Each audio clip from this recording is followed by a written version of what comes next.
సరే ప్రార్థన అయిపోతా అంటే ప్రార్థన అయ్యే లోపల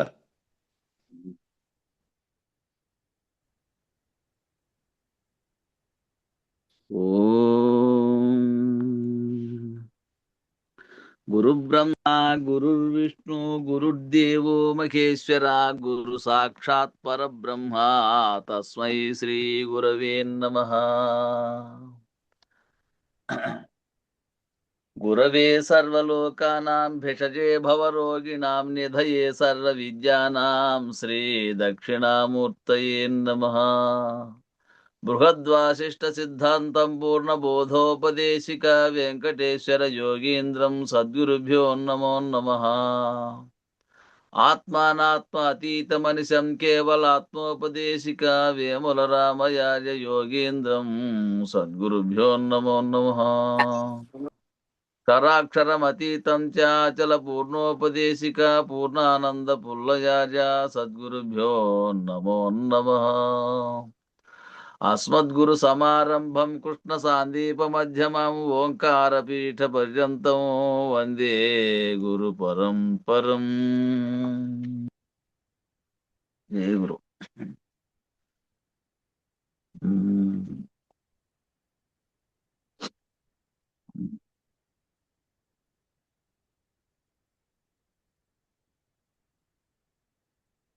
ఇంకా రాలేదు కదా అన్నయ్య పాటకు కూడా. రాలేదు. సరే సరే. ఏదిరా ఈ జనన మరణమో నిజ బోధగని నాలేదురాయి మోక్ష నరకామో. ఏదిరా ఈ జనన మరణము లేదురా పరిపూర్ణమందున. వేద శాస్త్రభ్యాసములు మతవాదులములు విడనాడు వారికి. ఏదిరాయి జనన మరణమో నిజ బోధగని నాలేదురాయి మోక్ష నరకామో. తాను వచ్చిన చోటు తెలియాదో తనతోటి సర్వము తరలిపోయే బాట తెలియాదు. లేనిపోని మధ్యలో స్వప్నమం బ్రేక్. గుర్రాలు రథములు సేనలు సేనాధిపతులు అయోని సంభవమైన తనువులు. ఏదిరా ఈ జనన మరణమో నిజ బోధగని నాలేదురాయి మోక్ష నరకామో.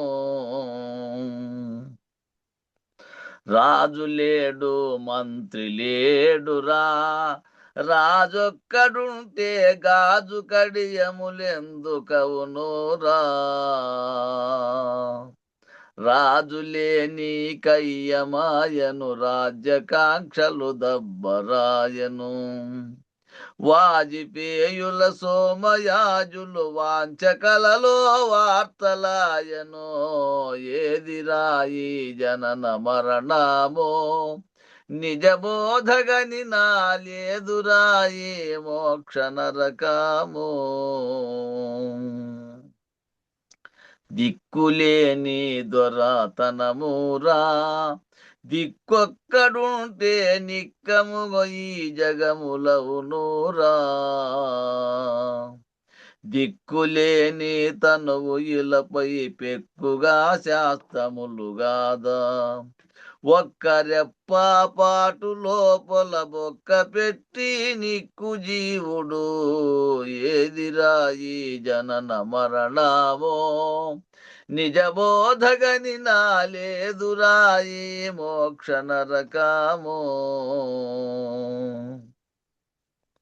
ఎన్నటికి నీ నమ్మరానిది క్షణభంగురం విధి ఎన్ని పేర్లో పెట్టుకున్నది. తన్ను తాను గన్న మోక్షం వన్న మాటలు సున్నలాయను. ఉన్నదా పరిపూర్ణమందున నిన్ననే తెరదీసినప్పుడు. ఏదిరాయి జనన మరణమో నిజ బోధగని నాలేదురాయి మోక్ష నరకామో. వింత వింతలు తోలు బొమ్మలో పరిపూర్ణ జలధిలో ముంతలు ఈ కీలు బొమ్మలు భ్రాంతిరహితమైన గురుని చెంత చేరి షోడశాక్షరి సంతతము ఈ ద్వాదశాక్షరి చింతన చేసేటి వారికి ఏదిరాయి జనన మరణము నిజబోధగని నాలేదురాయి మోక్ష నరకాము తల్లియే లింగాంగమందూరో తరువాత దాని పిల్లయే స్థూలాంగమందూరు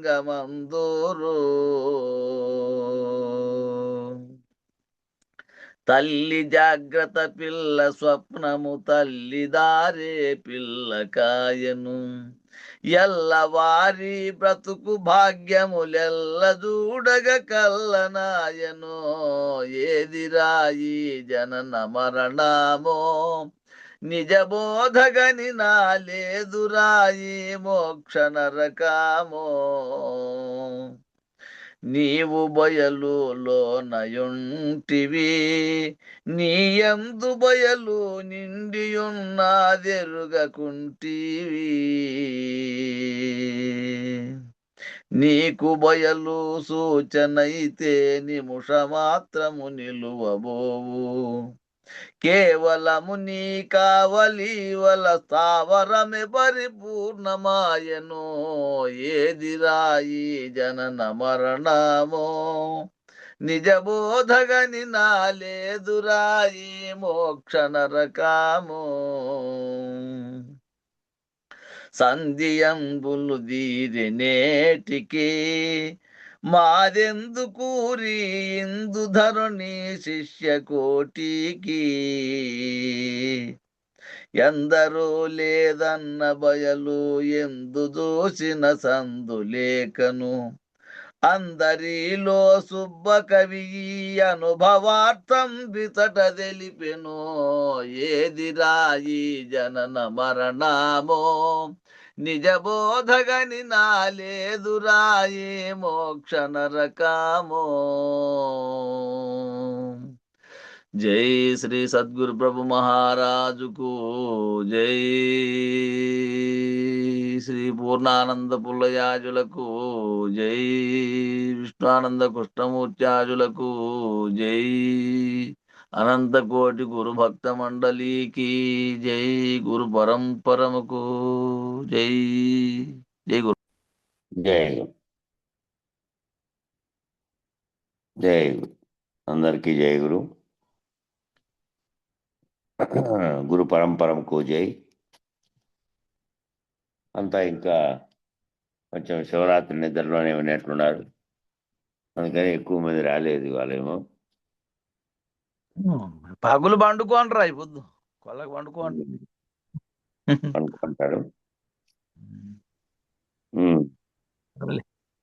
సార్ కానీ కొంచెం సిగ్నల్ ప్రాబ్లం కూడా ఎక్కువగా ఉంది ఈడ, అప్ అండ్ డౌన్ అవుతూనే ఉంది. జై గురు స్వామి. జై గురు. ఆ సిగ్నల్ ప్రాబ్లము మధ్యలో ఏమన్నా పోతుందా, లేకపోతే అంత లోపల వీళ్ళు ఎవరన్నా వస్తే మన వెంకటదాసం మిగిలిన వాళ్ళు చదువుతారు. అశ్విత్ అన్నయ్య కూడా ఉన్నాడు, ఒకవేళ ఎక్కువ సిగ్నల్ ప్రాబ్లం ఉంటే వాయిస్ కనుక బ్రేక్ అయితే చెప్పండి, అప్పుడు అన్నయ్య చదువుతాడు. జై చెప్తా జై జై గురు. కానీ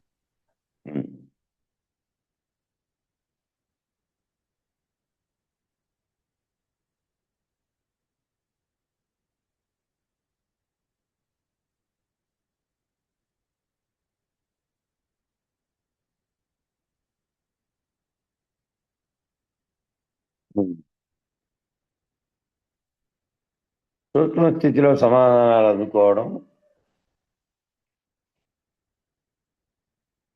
తెలియాలి. ఆత్మభావనలో ఏమో ఆత్మభావనగా ఉంటే అందరి కష్టం నీదిగానే భావిస్తున్నావు, అందరూ అనేవాళ్ళు లేరు. ఇంకా ఆత్మస్వరూపంగా చైతన్య స్వరూపంగా ఉన్నది నేను శరీరంగా ఉన్నటువంటి వ్యష్టిగా కాకుండా సమిష్టి చైతన్యంగా ఆలోచన చేస్తే ఇక నాకంటే అన్యంగా ఎవరు లేరు కాబట్టి నా కష్టం వేరేగా, వేరే వాళ్ళ కష్టం వేరేగా కనిపించేది లేదు. అందరి కష్టము నాదే, అందరి సుఖము నాదే అనే పద్ధతిలో ఉంటావు.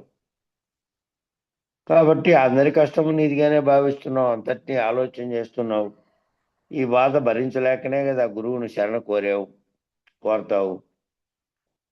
ఈ ఉపాధికి ఆ ఉపాధికి తను అనుభవించవలసిన సంస్కారాలు ఉన్నాయి కదా.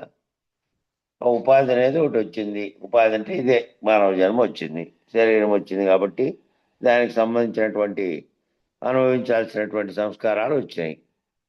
దేనివల్ల వచ్చినాయి అంటే మనం చేసినటువంటి కర్మ వల్ల వచ్చినాయి. కాబట్టి అవి అనుభవించాలి కదా మనము. నీవు అనుభవించావు కదా, అలా గ్రహించి అర్థం చేసుకోవాలి. కష్టం వచ్చిందని, సుఖం వచ్చిందని అనుకోవడం అన్నీ కూడా కేవలం భ్రమే. దేనికి వస్తోంది, దేనికి పోతోంది, అదంతా భ్రమగా నీకు అర్థమైపోతే ఈ ద్వంద్వములన్నీ, కష్ట సుఖాలు అన్నీ భ్రమలే. ఆత్మభావం వ్యష్టిలో ఉండడం తేలికే. ఆత్మభావం అనేది వ్యష్టిలో పెట్టుకోవడం అనేది తేలికే. నువ్వు విచారించుకుంటూ పోయిన తర్వాత నేనెవరనే సత్యాన్ని, నీ నిజరూపం ఏది ప్రవర్తిస్తోందో, నీలో ఉండి సర్వమును గుర్తెరుగుతూ ఉన్నదో అదిగా ఉంది. కిందికి దిగి తాదాత్మ్యం చెందితేనే శరీరము, దానికి సంబంధించిన బంధాలన్నీ చుట్టూ ఉన్నాయి. కాబట్టి నువ్వు విచారణ ద్వారా శిష్యుడైన వాడు అటు వరకు అధిగమిస్తే ఇంక సులభమే అక్కడ నిలబడ్డం. అక్కడి నుంచి కూడా దాటుకునేది కావాలి. కాబట్టి ఆత్మభావం వ్యష్టిలో ఉండడం తేలికే. అదే ఆత్మభావం సమిష్టిలో కూడా నిలుపుకోవాలి. అప్పుడే స్థిరపడగలవు. సమిష్టి అంటే ఏమిటంటే సర్వ జగత్తులో ఉన్నటువంటి సర్వప్రాణుల యొక్క చైతన్య స్థితి. సర్వప్రాణుల చైతన్య స్థితి. నీకు జరుగుతున్నటువంటి విషుడు, తైజస్సుడు, ప్రాజ్ఞుడు, ప్రత్యేగాత్మ అనే 4 లక్షణాలలో ఈ 3 వ్యవహారంలో చేస్తున్నావు. జాగ్రత్త, స్వప్నము, గాఢ నిద్రావస్థ. ఈ మూడింటిని కనుక్కుంటున్నటువంటి, గుర్తెరుగుతున్నటువంటి ప్రత్యేగాత్మ స్థితిలో ఉండి, సాక్షి స్థితిలో ఉండి గమనిస్తూ ఉన్నావు నీలో జరిగేటివన్నీ. అట్లాగే ఏదైతే ఈ సర్వవ్యాప్త ప్రపంచాన్ని నడిపిస్తూ ఉన్నదో, పరమాత్మగా ఉన్నదో, 3 అవస్థలను దాటి విరాట్ హిరణ్య గర్భ వ్యాకృత స్థితిని దాటి పరమాత్మ స్థితిలో ఏదై ఉన్నదో అది నేనేను అనేది నీకు తెలుసుకుంటే అదే సమిష్టి. ఆ సమిష్టి తత్వంలో నిలబడగలగాలి నువ్వు. ఎప్పుడు కూడా జీవతత్వంలోకి రాకుండా సమిష్టి తత్వం అయినటువంటి పరమాత్మ స్థితి నేనే అనే తత్వంలో నిలబడగలగాలి. ఆడ కూడా నిలుపుకుంటే, ఆత్మభావం అనేది సమిష్టిలో నిలుపుకుంటే అక్కడే స్థిరపడగలుగుతావు. ఇంక మళ్ళీ రెండోది కనపడదు. రెండోది కనపడిందా ద్వైతం. అది కాబట్టి ద్వైతం నశించాలి అంటే 2 భాగాలుగా, రెండుగా చూసేటువంటి తత్వం నశించాలి. ఒక్కటిగా చూసే తత్వం రావాలి. ఒక్కటిగా అంటే నిన్ను, నీకు, నీ చుట్టూ ఉన్నదే కాక సర్వ జగత్తులో ఉన్నటువంటి సమిష్టి తత్వం నిలబడపడింది. నాకు చెప్పింది ఏంటంటే సర్వ జగత్తులో ఉన్న సమిష్టి తత్వానికి కర్త అయినటువంటి పరమాత్మ వేరుగా ఏమీ లేడు నాకంటే. నేను ఆ స్థితిలో నిలబడాలి. ఆ స్థితిలో నేను నిలబడితే ఉన్నది ఒక్కటే. ద్వైతం నశిస్తుంది. అప్పుడు ద్వైతం లేదు, రెండుగా భావించేది లేదు. నేను వేరు, దేవుడు వేరుగానున్నది లేదు. అది ఒక్కసారిగా జరగదు. అది ఒక్కసారిగా జరిగే విషయం కాదు. ఊరికే ఓ మాట చెప్తానే జరిగే విషయము కాదు. సంసారం, సమాజం, వ్యవహారంలో ఉంటూనే ఆత్మభావంలో ఉంటే సమిష్టిలో నిలుస్తుంది. ఏం చెప్తున్నారంటే ఒక్కసారిగా జరగదు అది. ఎందుకు అంటే నీ భావన నీ పుట్టినప్పటి నుంచి నీవు, నీ తల్లిదండ్రులు, నీ చుట్టూ ఉన్న వాళ్ళు ఆ బంధాలతో పెరిగి వచ్చినది. తర్వాత ఇవన్నీ వచ్చినాయి. వాళ్ళతో కలిసి సమిష్టిగా నీ చుట్టూ ఉన్న సమాజము, నీవు, నీ కుటుంబం, వీటన్నిటితో పాటు పెరిగావు. ఆ విధమైనటువంటి బంధాలు ఏర్పడినాయి. వాటన్నిటికీ విచారణలో తేలాల్సిన అంశంలో నువ్వు ఒక్కటే ఉన్నది, అంతా ఒక్కటే అనే విషయం దాకా ప్రయాణం చేయాలంటే ఒక్క నిమిషంలోనో ఒక రోజులోనో తెలిసేది కాదు, అది జరిగేది కాదు. కాబట్టి అది ఒక్కసారిగా జరగదు. సంసారము, సమాజము, వ్యవహారము, నీవు నీ కుటుంబంతో సహా నీ చుట్టూ ఉన్న ప్రపంచం అంతా కలిసి సంసారం. సమాజం అంటే నువ్వు దేని మధ్యలో జీవిస్తున్నావో అది సమాజం. వ్యవహారంలో ఉంటూనే నువ్వు నిద్రపోయినప్పుడు తప్ప మిగిలినంతా వ్యవహారం చేస్తూనే ఉన్నావు. మామూలు ఏవో నీకున్న పనులో, ఇతరులకున్న పనులు, ఏ పనుల్లోకి అయితే నువ్వు వెళ్తున్నావో దాంతో వ్యవహారంలో ఉంటూనే, సంసారంలోనూ ఉంటూనే, చుట్టూ ఉన్న సమాజంలో కూడా ఉంటూనే, ఆత్మభావంలో ఉంటూ ఉంటే సమిష్టిలో నిలబడుతుంది. దేంట్లో ఉన్నప్పటికీ, ఏ వ్యవహారం చేస్తున్నప్పటికీ, ఇంట్లో ఉన్నా, బయటి వాళ్ళతో మాట్లాడినా, ప్రపంచంలో ఏ రకమైన స్థితిలో ఉన్నా సరే సమిష్టిలో నిలబడాలి అంటే సమిష్టిగా ఉన్నటువంటి సర్వవ్యాప్త చైతన్యంగా ఉన్నటువంటి పరమాత్మ స్థితిలో నిలబడాలి. నేనని వేరుగా నా శరీరానికి వచ్చినటువంటి నా శరీర రూపానికి ఓ పేరు పెట్టి అదంతా ఈ శరీరానికి సంబంధించింది, ఆ బంధాలు కూడా ఈ శరీర సంబంధమైనవే. సర్వవ్యాప్త చైతన్యం ఉన్నది, అదే పరమాత్మగా ఉన్నది, బ్రహ్మముగా ఉన్నది. అనేకత్వాన్ని నేను ప్రతిపాదించుకుంటున్నా. నాకు కనపడుతున్నటువంటిది ఈ అనేకత్వం అనేది. నేను ఏకత్వ భావం ఒక్కటే.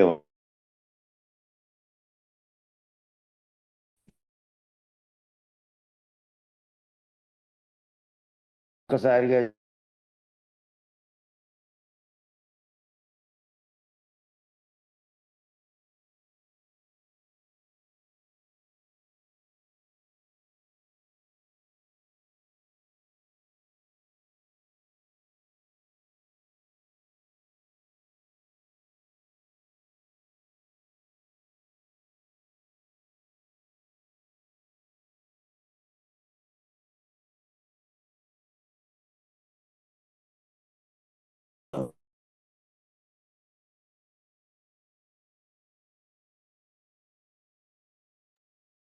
సిగ్నల్ రాలేనా?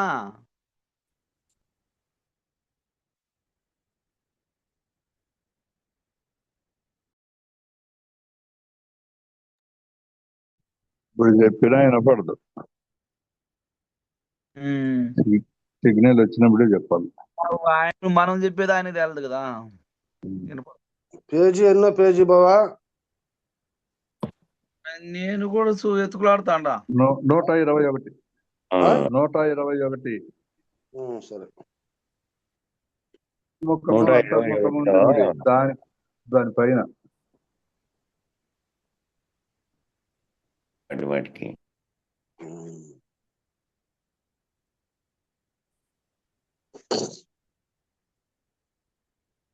జై గురు.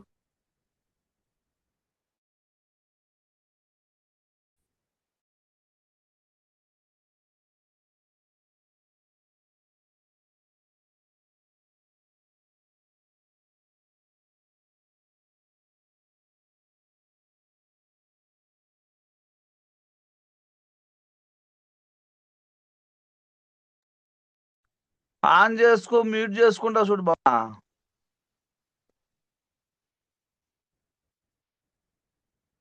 అన్మ్యూట్ చేసుకో.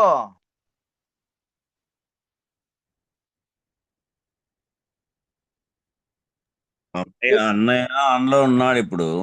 ఆయన వచ్చినాడు. వచ్చినాడు, ఏం పలకలేదు,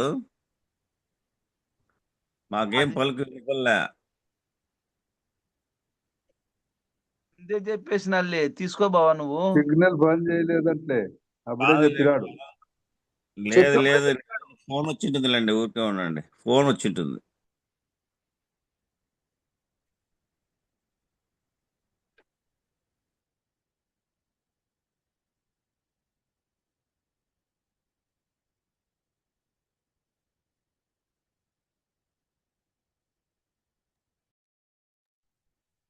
పూర్తి కట్ అయినాడు.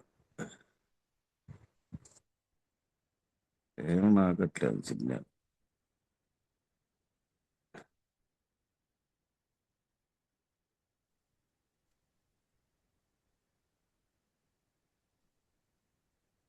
వినపడుతోందా ఇప్పుడు ఏమన్నా? ఇప్పుడు వినపడుతుంది. వినపడుతుంది కానీ అదే ఇది సిగ్నల్స్ ప్రాబ్లం ఉంది ఈడ ఊర్లో. మరి ఏం ప్రాబ్లం ఉందో అది. తెల్లారుజామున నేను పెట్టేప్పటి నుంచి ఇదే అవుతుంది అప్ అండ్ డౌను. ఇప్పుడు నువ్వు మాట్లాడినప్పుడు వినపడింది, ఇవాళ దాకా వినపడలే. ఆహా. నువ్వు మరి ఎవరైనా అడిగినప్పుడు చదువుతాండ్రా? మాత్రమే వినపడింది. ఎగరదాస్ వచ్చాడు కదా, ఇంక ఇటు నుంచి చదువుతాడులే. నా అసిత్ కన్ను ప్రాబ్లం ఉంది. ఆహా, అసిత్ అన్నయ్య వచ్చినాడా? మరి అసిత్ అన్నయ్య చదువుతాడు. ఉండాను ఉన్నాడు. ఉండాను ఆ, ఆడదాకా వినపడితే ఆడదాకా, కానీ నువ్వు నిలిచిపోయినప్పుడు నా ఎందుకు నేనే స్టార్ట్ చేస్తా. సరే సరే సరే. కాబట్టి ఇదంతా ద్వైతం నశించి అద్వైత స్థితిలో నిలబడాలన్నా, సమిష్టి తత్వంలో నిలబడాలన్నా అది ఒక్కసారిగా జరిగేది కాదు.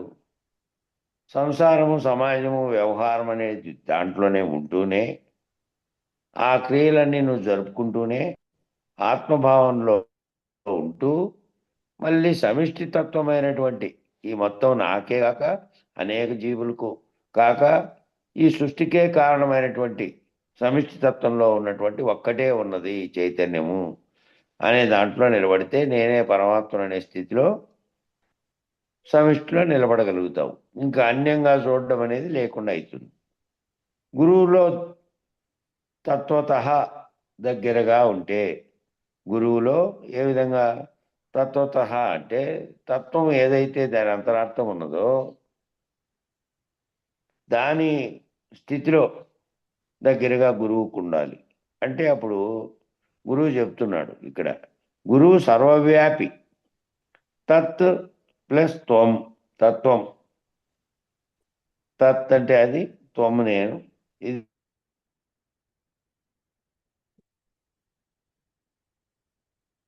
తో ఉండడమే గురువుకు దగ్గరగా ఉండడం. గురువుకు దగ్గరగా ఉండడం అంటే అంతటా ఉన్నటువంటి సమిష్టి ఆత్మ, పరమాత్మగా ఉన్నది ఏదైతే ఉన్నదో దానికి దగ్గరగా ఉండడము అనేటువంటి స్థితే గురువుకు దగ్గరగా ఉండడం అనేది.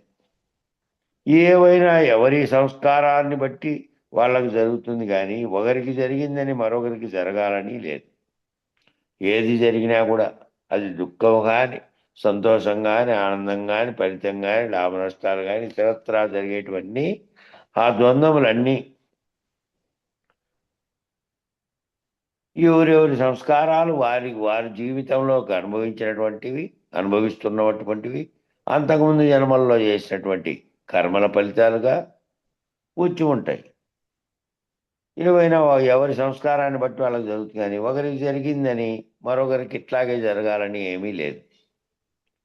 మనసుకు దుఃఖం కలగడం వల్ల బలహీనపడి శక్తిహీనం అవుతుంది. మనసుకు దుఃఖం కలిగితే ఏమవుతుంది? మనసులో నిరంతరం అదే చింత ఉంటుంది, అదే భావం ఉంటుంది. ఆ దుఃఖ భావంలో ఏమవుతుంది అంటే బలహీనం అవుతుంది, శక్తిహీనం అవుతుంది. శక్తి ఏదైతే నువ్వు పొందుతున్నావో ఆ శక్తి నశిస్తుంది. నిరంతరము కొంగి కృషించినటువంటి స్థితిలో భావనలో అది కూడా చెప్తున్నది. మనసులో కలిగేటువంటి దుఃఖాన్ని అట్లాగే నిలబెట్టుకుంటే ఆ దుఃఖం చేత బలహీనపడి శక్తిహీనం అవుతుంది. శక్తిహీనం అయితే ఏం చేస్తావు? ఏమి చేస్తే దుఃఖం కలగదో అది చేయి. ఇది దేనివల్ల దుఃఖం కలగదో వెష్టి భావనలో ఉండి వెష్టిలో జరిగేటువంటి పరిణామాలు, ఆ పరిణామాలను నువ్వు తట్టుకోలేక దుఃఖం కలుగుతోంది. సరే, జీవితంలో జరిగే పరిణామాలు అనేకం. కాబట్టి నువ్వు వెష్టి భావనలో ఉండి జరుగుతోంది. అంతటానున్న చైతన్య భావనలో సమిష్టి స్థితిలో నిలబడగలిగితే ఆ వచ్చిన దుఃఖాన్ని నిలబెట్టుకో. సర్వవ్యాప్తంగా ఉన్నటువంటి ఈ ప్రపంచంలో కోటాను కోట్ల జీవుల్లో జరుగుతున్న వ్యవహారంలో నిరంతరము ఇవి సంభవిస్తూనే ఉన్నాయి, సుఖము దుఃఖము అనేటివి. కాబట్టి నువ్వు ఎంతకాలం అని దాన్ని మనసులో పెట్టుకొని దాంతోనే కృంగిపోతావు. కాబట్టి ఏం చేస్తే దుఃఖం కలగదో అది చేయి. అంటే ఆత్మభావనలో ఉంటూ జాగ్రత్తగా ఉంటే, ఆత్మభావనలో ఉంటూ శరీర ధర్మంగా కాకుండా శరీర ధర్మంగా శరీరానికి కష్టాలు వచ్చాయి, శరీరం పడింది, అది మనసులో కలిగిండేటువంటి దాంట్లో దాన్ని వచ్చి దాంతోనే ఫిక్స్ అయిపోకుండా ఉన్నటువంటి స్థితిలోకి నువ్వు ఎదగాలి. సమిష్టి తత్వంలోకి, సమిష్టి భావనలోకి ఎదిగితే అప్పుడు దాంట్లో వచ్చినటువంటి దాన్ని దుఃఖంగా స్వీకరించు. అంతటా జరుగుతోంది అది, ప్రతి క్షణము జరుగుతోంది, రెండూ జరుగుతున్నాయి. సుఖము దుఃఖం అనేటివి రెండూ జరుగుతూనే ఉన్నాయి ప్రపంచంలో, ఏదో ఒక మూల ప్రతి జీవికి. కాబట్టి నువ్వు ఆత్మగా నిలబడగలగాలి. ఆత్మగా నిలబడి ఆత్మస్వరూపురాలుగా నిలబడితే సమిష్టి ఆత్మగా కూడా, సమిష్టిలో కూడా నిలబడగలుగుతావు, సమిష్టి పరమాత్మగా కూడా, మళ్ళీ కిందికి చూడకుండా.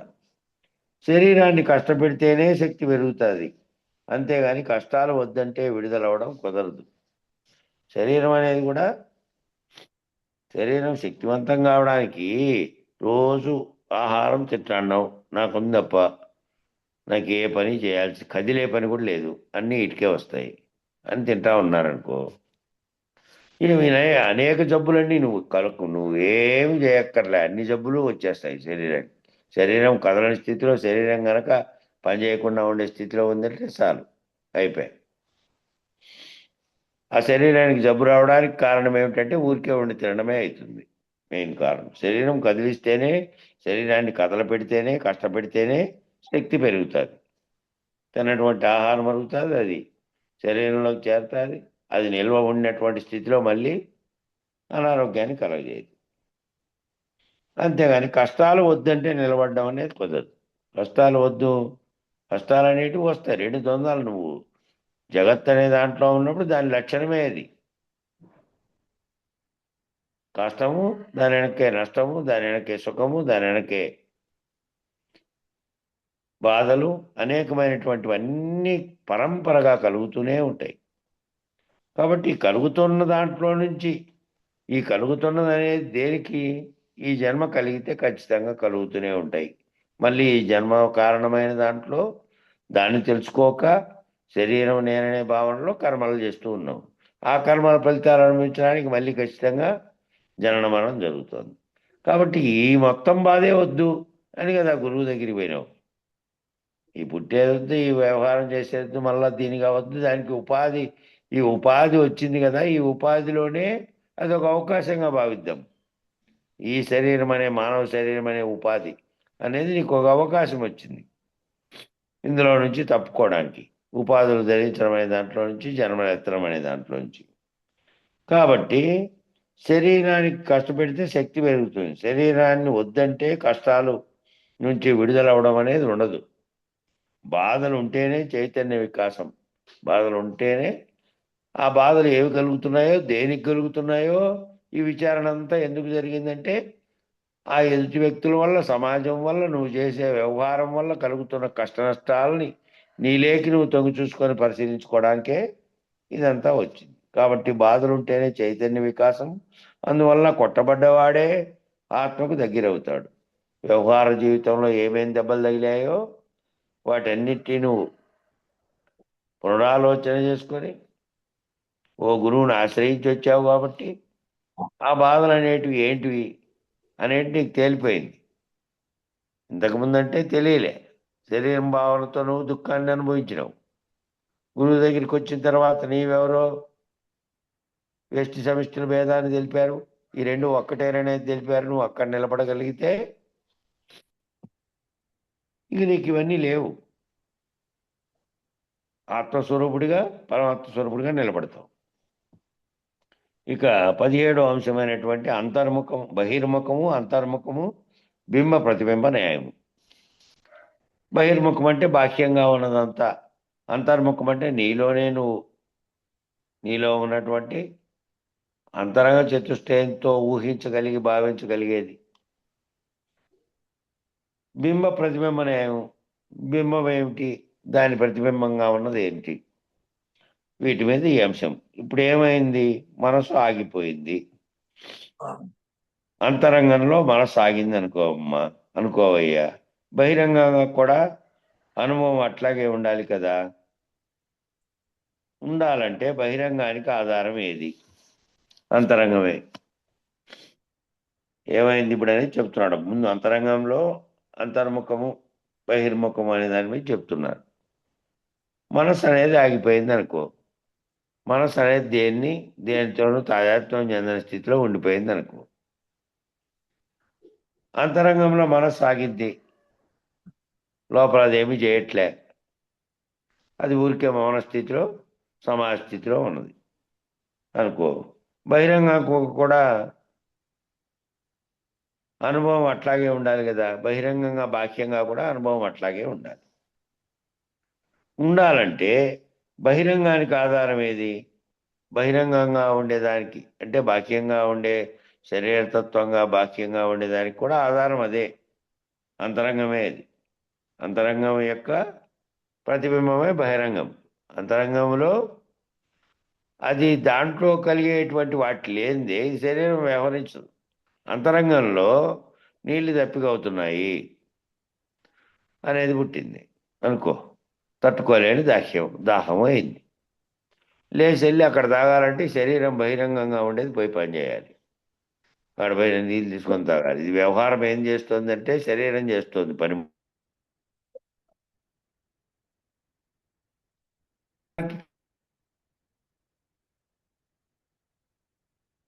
అంతరంగంలో అంతరంగం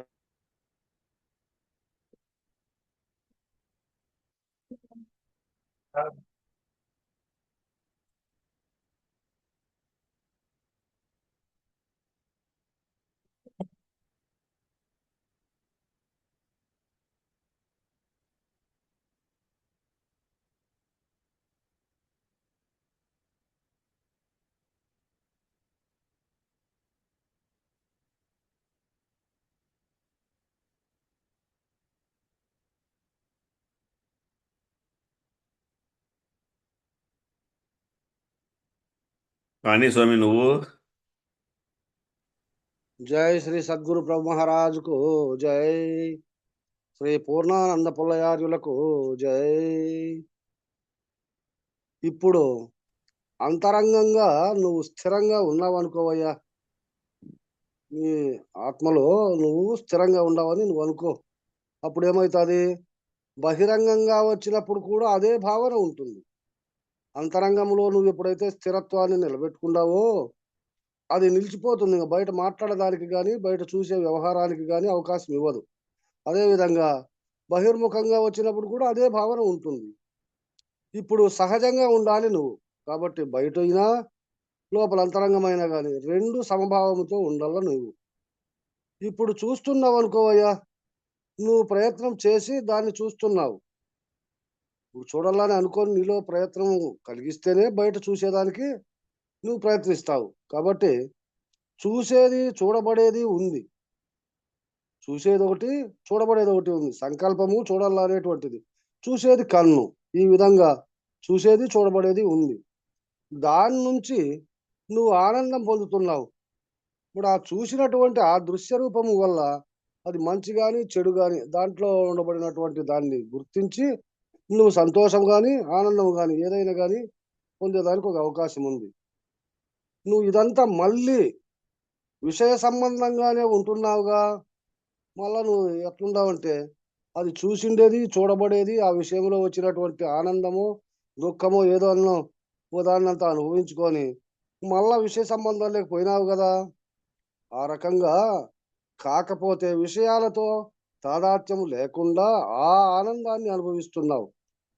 అక్కడ బయట వచ్చేటువంటి దాంట్లో వచ్చేటువంటి ఆ విషయాలలో ఉండబడినటువంటి భావాన్ని నీ ఆత్మలోనే చైతన్యంలోనే అవన్నీ నిలుపుకొని విషయాలకు అంటుకోకుండా తాదాత్మ్యం చెందకుండా నీ అంతకు నువ్వే ఆనందాన్ని పొందుతున్నావు. ఎప్పుడు అంతరంగంలోనే స్థిరంగా ఉన్నప్పుడు మంచి కానీ చెడు కానీ దుఃఖం కానీ సంతోషం కానీ ఏదైనప్పటికైనా కానీ నీ అంతరంగంలోనే దాన్ని తెలియబడి అంతరంగంతోనే దాన్ని అదుపు చేసుకొని బయట వ్యక్తపడకోకుండా నీ మనస్సును నీవు స్థిరపరచుకొని స్థిరంగా ఉంటున్నావు. ఈ విధంగా అంతరంగంలో స్థిరపడాలి.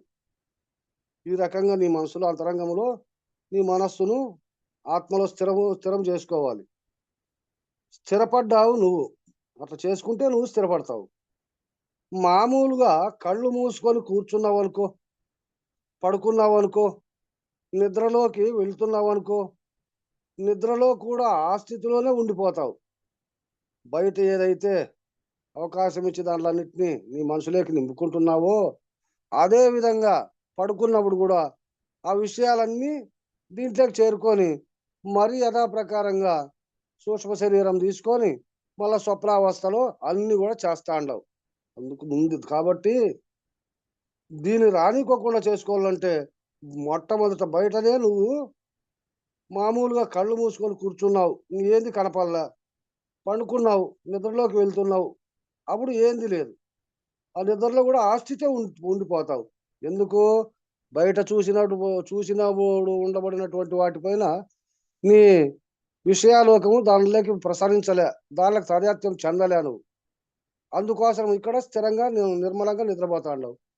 బయట దానిలోకి తాదాత్మ్యం చెందినావు అనుకో, అవన్నీ మళ్ళా సూక్ష్మ శరీరంలోకి వచ్చి స్వప్రభావాన్ని తయారు చేసుకుంటాయి. అది నీకు తెలుస్తూ ఉంటుంది. నిద్రలో కూడా ఇప్పుడు నువ్వు కళ్ళు మూసుకుంటే ఎట్లా తెలిసిందో, గాఢ నిద్రలో కూడా నువ్వు వేరుగానే ఉంటావు. దీన్ని చూస్తూ ఉంటావు. అప్పుడు ఎట్లా అంటే, దేనితో చూస్తున్నావు నువ్వు? విలక్షణమయ్యి స్థూల సూక్ష్మ కారణ శరీరాల నుంచి విలక్షణంగా ఉంటున్నటువంటి దానితో నువ్వు చూస్తున్నావు. శరీరానికి సంబంధం లేకుండా నీ స్వభావన అంటే అంతరంగంతో స్వభావన చేత ఇవన్నీ ఎప్పుడైతే నువ్వు చూస్తున్నావో, అటువంటి ఆ చూసినటువంటి ఆ చూపుతోనే విలక్షణంగా అయి స్థూలములో కానీ సూక్ష్మంలో కానీ కారణ శరీరాల్లో కానీ విలక్షణంగా ఉంటున్నటువంటి దాంతో నువ్వు చూస్తున్నావు. అంటే దానిపైన తాదాత్మ్యం చెందకుండా, ఏది శరీరము, శరీర భావన, దీనికి సంబంధించినటువంటి విషయాలోకము లేకుండా నీ చైతన్యమైనటువంటి ఆత్మతో ఎప్పుడైతే నువ్వు దాన్ని చూస్తున్నావో ఆ భావంలో నువ్వు చూస్తావు. ఇప్పుడు ఈ విధంగా స్థూల సూక్ష్మ కారణ శరీరాలు నీ సత్తా చేతనే కాదు నడిచేది. కాబట్టి స్థూలము కానీ సూక్ష్మం కానీ కారణ శరీరం కానీ నీ సంకల్పించుకొని నీ చైతన్యం అనేటువంటి ఆత్మచేత నువ్వు ఎట్లా నడుచుకోవాలా, ఎట్లా ఏది చేయాలా, ఏది చేయకూడదు అనేటువంటి స్వభావాన్ని కల్పించుకొని నీ శక్తి దానికి అందిస్తే ఈ బయట ఇవన్నీ వ్యవహారం అంతా ఇది జరుగుతూ ఉంది. నువ్వు ఏ దాంట్లోకి ప్రవేశించకుండా నువ్వు వేరుగా నిలకడ స్థితిలో నిర్మలంగా ఉంటే ఇవి ఏమీ చేయలేవు. కాబట్టి ఇప్పుడు నువ్వు వీటికి విలక్షణమై ఉన్నప్పుడు, దానికి వేరుగా ఏ దానికి అవకాశం ఇవ్వకోకుండా నిర్మల స్థితిలో ఉన్నప్పుడు అవి పని చేయలేవు కదా. నువ్వు సంకల్పించుకొని బయట కనపడే వ్యవహారాన్ని చూసుకొని వాటికి పోయి రావాలా, అతనితో మాట్లాడాలా, అది చెయ్యాలా అనే స్వభావం నువ్వు కల్పించుకొని నువ్వు లేస్తేనే కదా నీ అవయవాలన్నీ వాటికి నిన్ను తీసుకొని పోయేది. నువ్వు అదంతా ఉంటే ఉన్నలే, దానికి నాకు సంబంధం లేదని నీవు నిర్మల స్థితిలో ఉన్నప్పుడు ఏమి పని చేయలేవు కదా. అప్పుడు నువ్వు బహిర్ముఖమైనప్పుడు కూడా ఆ స్థితిలోనే ఉండగలగాలి. అవన్నీ నువ్వు పని చేసేటప్పుడు కూడా బయట అందరికీ నువ్వు కనపడుతున్నా నీ మనసులో ఏదైతే నువ్వు నిర్మల స్థితిలో ఉండావో ఆ పనిని కూడా ఎట్లుండల్లా, బహిర్ముఖమైనప్పుడు కూడా బయట నువ్వు ప్రవేశించేటప్పుడు కానీ అది చేసేటప్పుడు కానీ అన్ని రకాల కూడా నా కర్తవ్య ధర్మము అనేటువంటి స్వభావంలోనే ఉండి దానికి నువ్వు బానిస కాకుండా ఆ కర్తవ్యాన్ని నువ్వు ఉండగలగాలి, చేసి చూపించాలి. నువ్వు గుర్తుంచుకుంటూ ఉండు.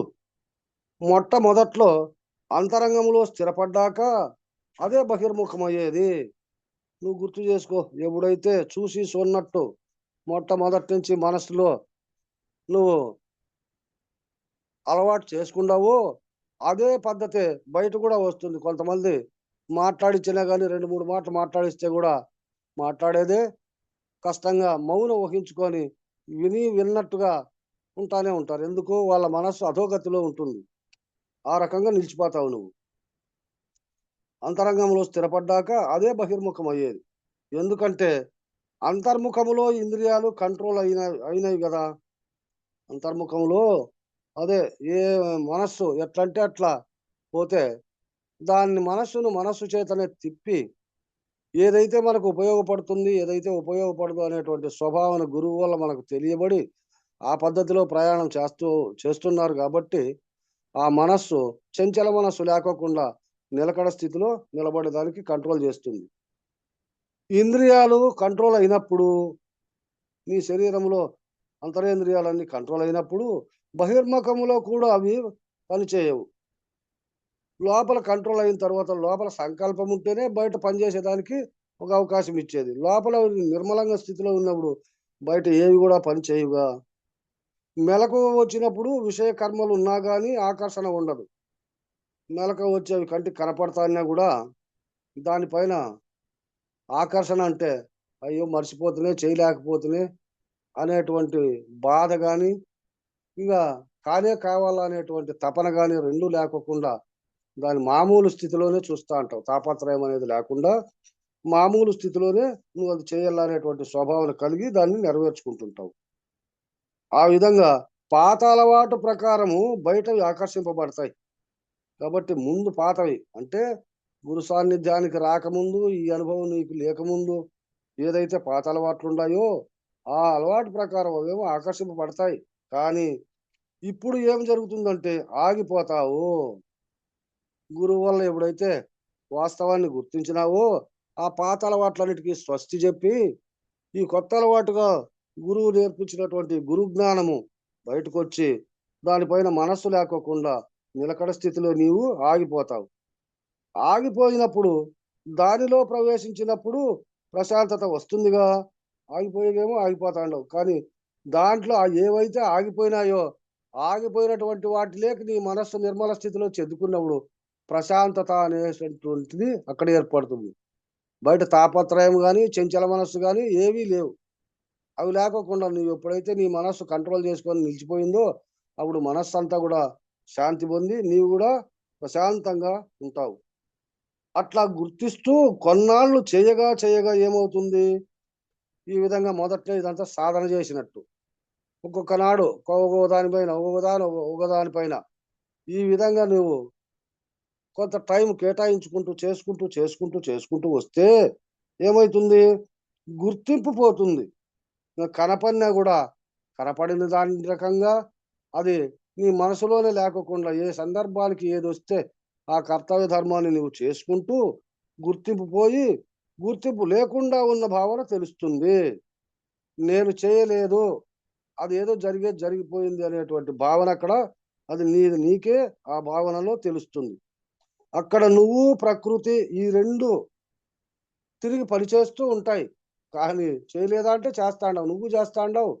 నీకు ఎదుట కనపడేటువంటి ఆ ప్రకృతిలో ఏం చేయాలో అది కూడా చేస్తానే ఉంది. అట్లా చేయగా ఏమవుతుంది, ప్రకృతి నువ్వు మమేకమైపోతారు. అక్కడ ప్రకృతి వేరుగా లేదు, నువ్వు వేరుగా లేవు. ప్రకృతి అనగా ఇంకా అక్కడ ఏమిటి దేహం, ఇంకా నీవు వేరు లేవు. నీవు దేహము వేరే అయి ఉన్నావు. కానీ ఈ విధంగా సాధన వలన రెండు ఒకటైనప్పటికైనా కానీ మనస్సు అనేటువంటిది నిలకడ స్థితిలో నిలిచిపోయింది కాబట్టి తాపత్రయం అనేది లేకోకుండా తనంతకు తానుగానే ఆగిపోతుంది. రెండు ఏకమై ఏదో చేస్తానే ఉంటుంది. అంతేగాని నేను అనేటువంటి స్వభావం అక్కడ వ్యక్తపడదు. ఈ విధంగా నీలో ప్రకృతి మమేకమైపోతుంది. అప్పుడు మమేకమైనప్పుడు ప్రకృతిలో ఉండి కూడా నీ స్థితిలో నువ్వు సహజంగా ఉండగలుగుతున్నావు. ఆ రకంగా ఉండి అన్నీ చేసుకుంటూ కూడా ఈ ప్రకృతిలో ఈ బాహ్య ప్రపంచంలో కూడా నీ ఎంతకు నీవు స్థిరంగా సహజంగా ఉండగలుగుతున్నావు. అదే నిర్వికల్ప సమాధి.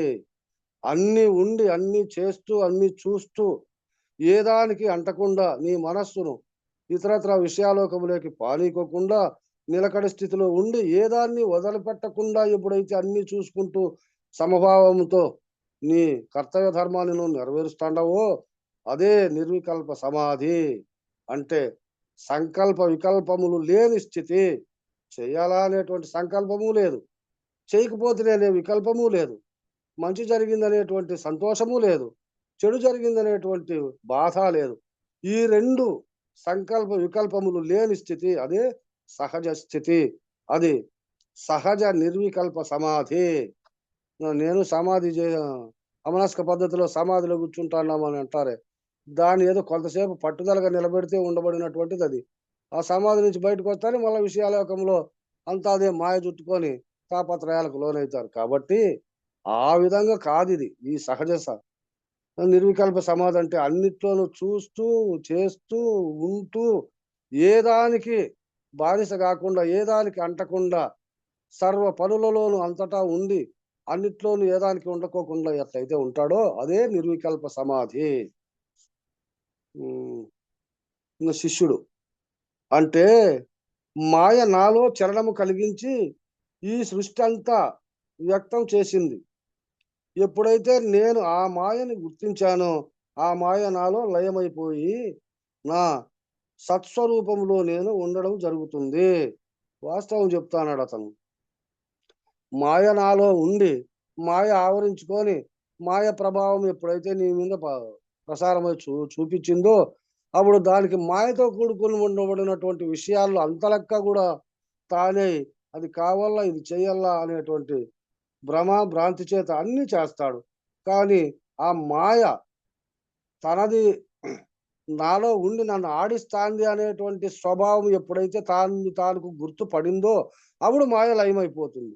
ఆ మాయ ఎప్పుడైతే లయమైపోయిందో అన్ని ఉండి కూడా అన్ని ఎదట ఉన్నప్పటికైనా కానీ అన్నిటి మీద స్థిరత్వం అనేటువంటిది ఒకటి వస్తుంది అని చెప్పి ఆ శిష్యుడు అన్నాడు. అప్పుడు గురువు కాదు, మాయ నీకు లోబడి ఉంటుంది. మాయ ఎక్కడా బాలే. ఆ మాయా ఉంది, మాయకు అతీతమైనటువంటి శక్తి నీలోనే ఉంది. దాన్ని గుర్తించుకునేది ఉంది. దాన్ని అనుభవంలో ఎట్లా తీసుకోవాలా అనేటువంటిది గురువు ద్వారా తెలియబడినప్పుడే ఆ మాయ నీలోనే ఉండి అది దానికి అవకాశం లేకోకుండా చెప్పినట్టు వినుకుంటా ఊరికే ఉంది. అది మాయ లీనం అవడం కాదు, నా యందు లీనమైపోతుంది మళ్ళీ.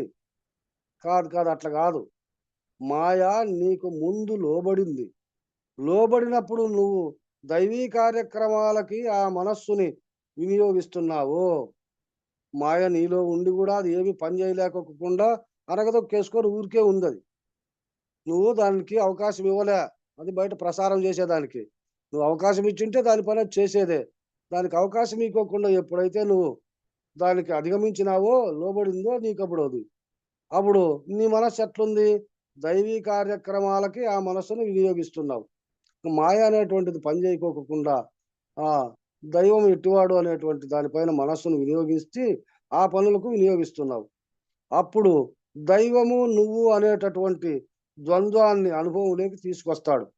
ఆ దైవము ఎప్పుడైతే నువ్వు దైవ కార్యాలపైన ప్రయత్నం చేసినావో నీ అనుభవపూర్వకంగా నీకు గురువు తెలిపినటువంటి ఆ భావన చేత విచారిస్తే ఆ దైవము నేను రెండు ఒకటేను, ఈ రెండు వేరు కాదు అనేటువంటి ద్వంద్వాన్ని అనుభవంలోకి తీసుకొస్తాడు గురువు తెలియజేస్తాడు. తర్వాత నువ్వు వేరుగానే శరీర ధర్మంగా ఉన్నావుగా, భగవంతుడు వేరు నేను వేరు అనే ద్వంద్వానుభవం ఉందిగా అంటే అప్పుడు గురువు చెప్పినప్పటికైనా కానీ శరీర ధర్మంగా శరీరము, భగవంతుడు అంటే చైతన్యమైనటువంటి ఆ దైవము అది వేరు నేను వేరు అనే ద్వంద్వానుభవం ఉందిగా. సాత్విక సంబంధమైన పరిధి అది. అప్పుడు నీకు దైవం అంటే ఈ రకంగా ఉంటాడు అనేది గుర్తుపడతాందే గాని రెండు ఒకటి అనేటువంటిది ఇంకా ముందుకు వస్తే అయిపోయినట్టు చెప్తాడు. అది సాత్విక సంబంధమైన పరిధి అంటే రజోగుణము తమో గుణము లేకుండా సత్వగుణములో కలిగేటువంటి స్వభావన అది. ఇప్పుడు అట్లా చేయగా ఏమవుతుంది? ఆ సత్వగుణములో నువ్వు అనుభవంలోకి తీసుకొని నువ్వు పని చేస్తూ ఉంటే ఏమవుతుంది? బింబ ప్రతిబింబం న్యాయముగా అదే నేనై ఉన్నాను. బింబ ప్రతిబింబము ఎట్లా అంటే ఒక బింబం ఏదైనా ఉంటేనే దానికి ప్రతిబింబము ఒకటి ఉంటుంది. అంటే నువ్వు శరీరము నువ్వు నడుచుకుంటా నిలబడుకుంటా బయట ఎండలో ఉంటానే నీ బింబము పక్కన నీ ఛాయ ఎట్లయితే ఉందో అది ప్రతిబింబము, నిలబడుకొని ఉండేది ఇది బింబము. నీవు ఉంటేనే కదా అది ఉండేది, నీవు లేకపోతే అదే లేదు కదా. కాబట్టి అది వేరు ఇది వేరు రెండు కాదు కదా, ఈ రెండు ఒకటే కదా. ఇది నువ్వు బింబము, నీకు ఆవరించుకొని ఉండబడినటువంటిదంతా ప్రతిబింబం. నువ్వు ఎక్కడ ఉండావో బింబము, ప్రతిబింబం కూడా అక్కడే ఉంది. అప్పుడు నువ్వు ఆలోచన చేస్తే నీవు వేరు చైతన్యం వేరు లేదు, దైవం వేరు నీవు వేరు లేదు, ఇప్పుడు రెండు ఒకటే కదా. ఆ రకంగా అనేటటువంటిది అనుభవం కావాలి కనుక ఇప్పుడు ప్రతిబింబం న్యాయంగా చూస్తున్నావుగా. అద్దంలో నీ ముఖాన్ని, అద్దం దగ్గరికి పోయినావు, నీ బింబాన్ని అద్దంలో చూసుకుంటున్నావు. బుద్ధి పరిధిలో సత్వ సంబంధమైన దైవీ భావంలో మనస్సుని స్వాధీనం చేసుకొని విషయ కర్మలలో తాదాత్యం లేకుండా అక్కడ దైవీ భావములో ఉంటున్నావు నిరంతరము. అక్కడ అద్దం దగ్గరికి పోయినప్పుడు నీ ముఖాన్ని చూసుకుంటూ ఆ ముఖంలో నీ ప్రతిబింబాన్ని ఆరాధించుకుంటూ ఉండవు. అదే దైవం ఫోటోల దగ్గరికి పోయినప్పుడు కూడా అద్దాన్ని కాదు నువ్వు చూస్తా ఉండేది, లోపల ఉండబడినటువంటి ఫోటోను చూస్తా ఉండవు. ఆ ఫోటోను చూసి అదే దైవం అనుకొని ఆ దైవభావంలో మంచి మనస్సు చేత, ఆ భావన చేత, ఆ దైవముగా ఉండబడినటువంటి ఆ ఫోటోను నువ్వు స్మరణ చేసుకుంటూ ఉండావా లేదా? మరి అద్దం ఉంది, అద్దం కింద అది ఉంది, కానీ ఏది ఏదాన్ని నువ్వు చూస్తా ఉండవు, దాంట్లో చూస్తా ఉండవు. ఆ చూసినప్పుడు అక్కడ అద్దము ఆ ఫోటో రెండు ఒకటిగానే ఉంటాయి కదా. అదే దైవీ భావములో ఉంటున్నావు నిరంతరము. దైవము నువ్వు తప్ప ఏమీ లేదు అక్కడ. అక్కడ ఉండేది ఆ దైవము, నువ్వే, ఈ రెండు తప్ప ఏమీ లేదు. ఇది వరకు ఉంటున్నటువంటి నేను, నాది, నా వాళ్ళు అనే అహం లేనప్పుడు దైవీ భావములో ఉండి, దైవీ స్థితిలో ఉండి, అహంరహితమైన దశలో దైవానందాన్ని అనుభవిస్తూ కర్త భోక్త అన్ని దైవమే అని నువ్వు ప్రశాంతంగా ఉండగలుగుతున్నావు. ఇప్పుడు దైవానందంతో అవినాభావ సంబంధం కలిగి దైవానందాన్ని అనుభవిస్తున్నావు. ఆ రకంగా నువ్వన్నీ ఎప్పుడైతే చేస్తున్నావో ఆ సత్వగుణ సంపత్తి కాబట్టి ఆ దేవునిలో ఉండబడినటువంటి ఆ దైవీ గుణాలన్నీ నీకు అలవడతాండాయి. ఎప్పుడైతే ఆ గుణాలు నీకు అలవన్నాయో నీవు కూడా ఆ దైవ సమానంగానే నువ్వు ఎప్పుడే కానీ దుష్కర్మలు కానీ దుశ్చర్యలు కానీ చేయకుండా, ఒకరికి అపరాధం చేసేది కానీ లేకుండా, ఒకరిని బాధ పెట్టేది లేకుండా ఆ దైవం ఏ విధంగా ప్రవర్తిస్తున్నాడో అదే ప్రవర్తన నీకు అలవడతా ఉంది. ఆ విధంగా రెండు అవినాభావ సంబంధము కలిగి దైవానందాన్ని పొంది అనుభవిస్తున్నావు. అక్కడ దైవము నీవు భావంలో ఇద్దరు ఒకటైపోయినట్టుగా అయిపోయినారు. ఇక ఇట్లా అనుభవించగా దైవీ ఆనందాన్ని సంపూర్ణమైన ఆనందంగా నీవు అనుభవించినప్పుడు ఆ పద్ధతిలో నువ్వు ప్రసరించుకుంటూ ఆ పద్ధతిలో నేను నడుచుకుంటూ అనుభవించగా ఆ దైవీ ఆనందాన్ని సంపూర్ణమైన ఆనందంగా నీవు అనుభవించినప్పుడు సహజంగా ఆనందంలో ఉంటావు. ఎల్లవేళలా కూడా ఆనందంగానే ఉంటావు కదా. ఇంకా దుఃఖం అనేది లేదు కదా.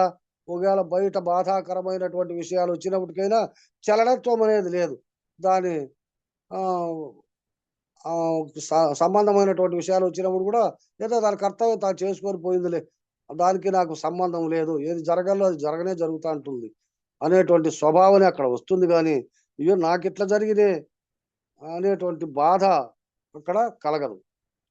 మొదట దైవము నేనంటూ వచ్చావు, కొన్నాళ్ళు ఉండేసరికి అది సహజమయ్యేసరికి బింబ ప్రతిబింబ న్యాయంగా అద్దములో బింబ జ్ఞానము నీకు లేనప్పుడు ఎట్లా తొలిగా వేరువేరుగా ఉండేటివి రెండు ఒకటైన తర్వాత ఆ దైవమే నేను అనుకుంటూ వచ్చినావు.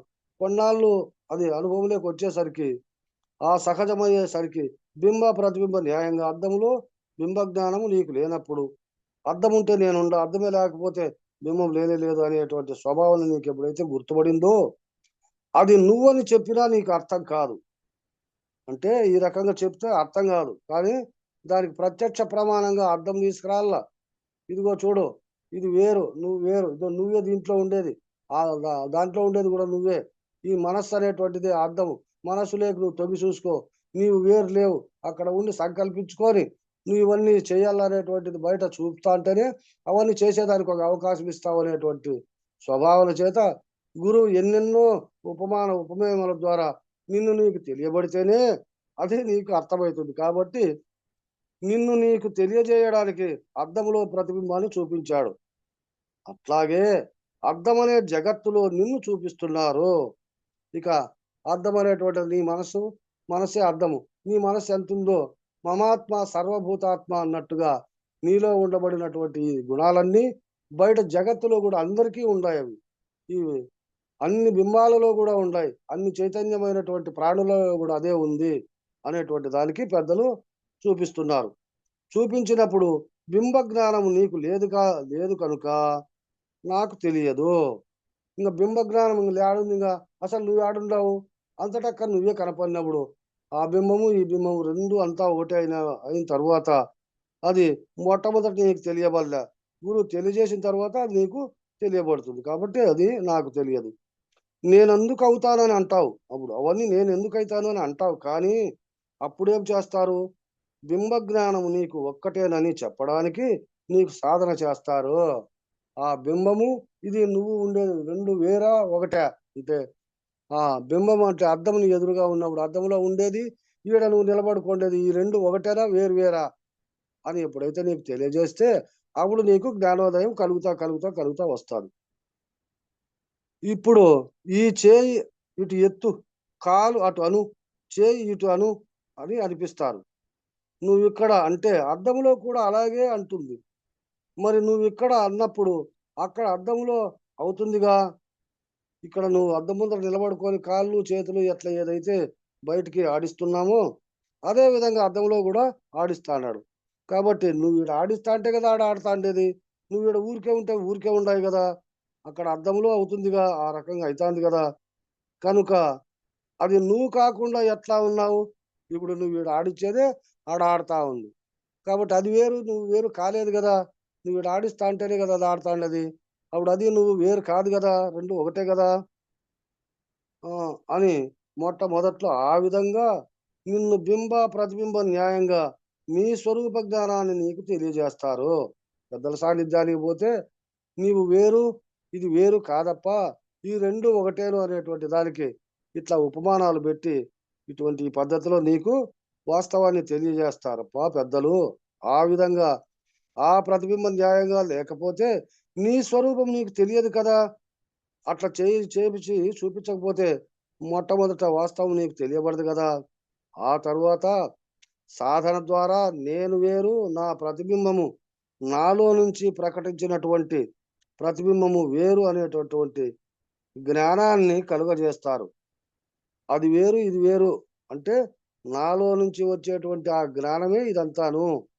జ్ఞానం చేతనే నన్ను నేను తెలియబడతాండా, నాకంటే వేరుగా ఉండబడినటువంటి దాన్ని నేను తెలుసుకుంటున్నా అనేటువంటి భావన నీకు తెలియజేస్తారు పెద్దలు. ఆ విధంగా ప్రతిబింబ జ్ఞానం విడిచి తానే ఉన్నాడనే జ్ఞానం కలగలే సహజంగా. అప్పుడు ఏమవుతుంది? ఆ రకంగా నువ్వు తెలుసుకుంటే ప్రతిబింబ జ్ఞానాన్ని విడిచి నువ్వు ఉంటేనే కదా ప్రతిబింబం వచ్చేది. నువ్వు లేకపోతే ప్రతిబింబం రాదు కదా. అది రెండు నేను ఒకటే అనేటువంటి భావాన్ని నువ్వు ఎప్పుడైతే గుర్తిస్తావో ఆ తర్వాత తానే ఉన్నాడనే జ్ఞానం కలగలే సహజంగా. నేనే ఉండా అంత లెక్క, నేను ఉంటేనే ఇదంతా ఉంది అనేటువంటి భావన నీ అంతకు నీకే అది అవగాహన అవుతుందప్ప. అట్లాగే ప్రకృతిలోకి వచ్చినప్పుడు కూడా ఆ సహజ స్థితిలో ఉండి ఆ సహజానందాన్ని అనుభవిస్తూ ఉంటే ప్రకృతిలో ఉండి లేనివాడవడం లేదా చూడు. ఆ రకంగా నీ మనసులో ఎప్పుడైతే ఈ భావాన్ని నువ్వు గుర్తించిన తర్వాత ప్రకృతిలోనే సహజంగా అందరిలోనూ ఉంటూ అందరిలోనూ వ్యవహారం చేస్తూ అన్నిట్లోనూ ఉండి కూడా ఏమీ లేనట్టుగా నువ్వు ఎట్లయితే ఉండావో అంటే ఆ భావన నీకు గుర్తుపడితే ఆ విధంగా నువ్వు అనుభవిస్తూ ఉండి కూడా ప్రకృతిలో అవ్వడం లేదా లేను అనేటువంటి స్వభావన నీకు గుర్తుపడతా ఉంది. ఆ ప్రకృతి నుండి వేరైపోతావు. ఇది మొట్టమొదటి స్టెప్. ఇది ఎప్పుడు కలిగిందంటే నీవు బుద్ధి పరిధిలో దైవీ భావములో సత్వ సంపన్నమైన దైవీ స్థితిలో ఉన్నప్పుడు తమస్సు రజస్సు నీకు లోబడి ఉంటాయి. మనస్సు సత్వ సంపన్నమైన బుద్ధి పరిధిలో పని చేసినప్పుడు దైవీ స్థితిని అనుభవింపజేస్తుంది. అప్పుడు దైవం వేరు నేను వేరు అనేటటువంటి స్థితిలోకి వచ్చినప్పుడు బింబ ప్రతిబింబ న్యాయంగా నువ్వు భగవంతుడు వేరు కాదు, నువ్వు భగవంతుడు ఒక్కటేనని అర్థంలో బింబ ప్రతిబింబ న్యాయంగా ఆ బింబము నువ్వు ఒక్కటేగా, నీ ప్రతిబింబమే గాని నీకు వేరుగా లేదుగా అని ద్వంద్వాన్ని ఏకత్వంగా తెలియజేస్తారు. అందుకు బింబ ప్రతిబింబాలుగా ఉన్న ప్రకృతిని, ఆత్మను, అలాగే అంతఃకరణ చతుష్టయాన్ని ఆత్మను చెప్పి ద్వంద్వాన్ని ఏకత్వంగా తెలియజేస్తారు. ఇది ఊరికే చదివేసినాను, వీటికి పేరు అయిపోయింది కాబట్టి 125లో పై పేజీ. జై శ్రీ సద్గురు ప్రభు మహారాజుకు జై, శ్రీ పూర్ణానంద పుల్లయార్యులకు జై. మంగళం గాని బావా. సకల దేశములందు సర్వకాలంబుల సకల వస్తువులందు సందులేక సకల చరాచర సాక్షి రహితుడైన సగుణ నిర్గుణాతీత సద్గురు దేవా మంగళము మంగళము. శ్రీ పుల్లయార్య మంగళము మంగళము. శ్రీధర స్వామికి శిష్యుడై నిలచిన శివరామ దీక్షితుల సేవ చేసి భావాతీత కేవలత్వం పైన దేవా గురు పీఠము త్రోవా నెరిగిన స్వామి మంగళము మంగళము. కామ క్రోధముల కడతెత్తి మనము నావే మారు బుట్టంగా వేసారియు స్వామి శివేముల రామ గురువర్యుల ప్రేమతో పూజించి భూమా తెలిపిన స్వామి మంగళము మంగళము. ధరను కృష్ణాపురవరమున వెలసియు కరుణతో శిష్యులాగా వానించి సరియగుణ చల పరిపూర్ణము ఎరిగించి మరపు తెరపుల బాపు మకనీయా నీకు మంగళము మంగళము. శంకరుడాదిగా సకల దేవతలోను పొంకముగా నీదు పూజ చేయా వెంకటాచలమయ్య కొంక కావేడంగా సంకటంబులు బాపు సద్గురు దేవా మంగళము మంగళము. శ్రీ పుల్లయార్య మంగళము మంగళము. శ్రీ పూర్ణానంద మంగళము మంగళము. మంగళం గురుదేవాయ మహనీయ గుణాత్మనే సర్వలోక శరణ్యాయ సాధురూపాయ మంగళం.